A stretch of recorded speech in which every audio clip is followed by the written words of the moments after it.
చిరకాలము యెహోవా మందిరములో నేను నివాసము చేసేదను. కీర్తనలు 23:6.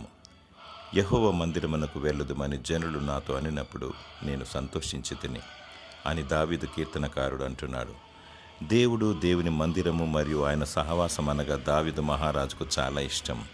దావీదు హృదయంలో మందిరము కలదు. ఆ మందిరమందు జీవము గల సృష్టికర్త అనే దేవుని కలిగి యెహోవా సన్నిధిని నిత్యము అనుభవిస్తూ దేవుని హృదయానుసారునిగా పేరు పొందినాడు.